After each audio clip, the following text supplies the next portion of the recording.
everyone, it's Camille. I'm the author of the #1 best-selling book, The Thigh Gap Hack, which can be found at www.thighgaphack.com. And today I'm coming to you with a reader question. And this reader, her name is Gabby. She posted a message on my Facebook board and she wanted to know how you can slim down bulky calves. And so I thought I would make a video to address that question for everyone who might be wondering the same thing. It's actually a common problem a lot of girls have. So here is the letter from Gabby. It reads, "Hello there, I've got a question. Do you have any tips for girls whose problem are not overtoned thighs but overtoned calves? I've been trying to deal with this problem for 2 years and I see no results. Thanks for any advice." Hi Gabby. So I do have a few tips. I've never dealt with this problem myself. However, there are a lot of commonalities between the thighs and the calves and what I would recommend for slimming down the thighs. So here are my 5 tips for slimming down those bulky, big, overly muscular calves. First, I would really recommend that you stretch your calves morning and night. You know, just as with your thighs, we typically don't stretch that area.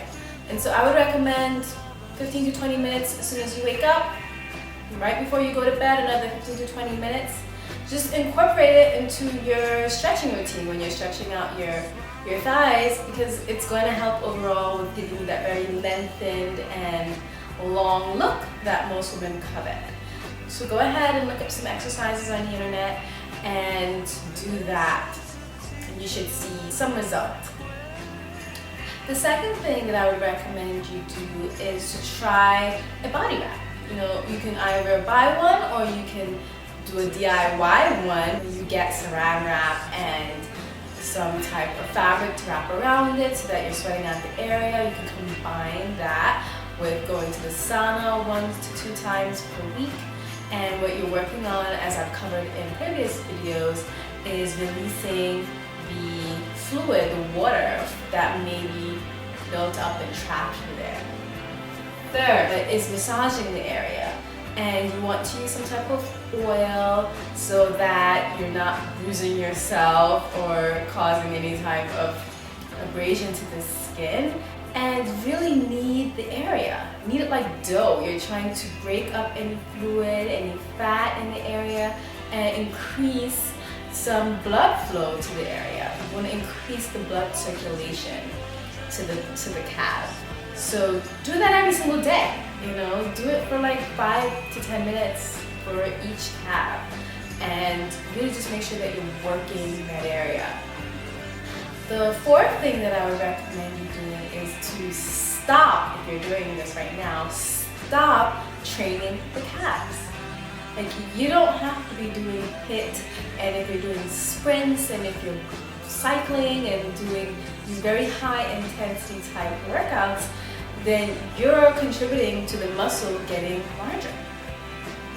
You want your muscle to actually slim down, which means you shouldn't be putting a lot of resistance training and weight on the calf. You shouldn't be doing any type of exercises where you're going up and down on your toes, which actually they do a lot in like ballet type bar classes. Skip that part. Just keep your feet flat. You can still do those exercises, but you're not going up on your toes to add that additional resistance and working up the calf muscle. And my 5th and final tip for you is to really evaluate if fat or if muscle is your problem. Because just as with thighs, a lot of people think, oh, I have too much muscle in my thighs, when really it's fat. So you want to determine what the actual problem is. And if you lose some additional body weight, if you get a little bit leaner, your calves should also lean down if you're just carrying excess body fat. So really think about what that is. If you can, pinch your tummy and get a handful of fat, then the problem with your calves is probably that you need to get leaner and lose more body fat. And you can do that with the help of my book, of course, the Thigh Gap Hack, or just following, a sensible diet and exercise plan where you're creating a calorie deficit and you're cutting out the bad stuff that gets stored as fat in our bodies. Okay, so that's all for today. I do believe that these tips will help you to slim down your calves so that you can look great in your mini skirts, your short shorts, your high heels without feeling self-conscious. I hope this was informative, that this helped you in some way. Please try these different things and let me know how it goes. If you have dealt with this problem before, please leave a comment below or head over to the blog and contribute to the conversation there. Let's all help each other out with the knowledge that we have. If we've done successful things, let's share what we did to get that success so that we help each other. I want to hear your comments. Leave a comment below. Make sure you check me out on the Facebook page and on Twitter at Thigh Gap Hack. On the blog, say hello, watch the videos. And until next time, bye.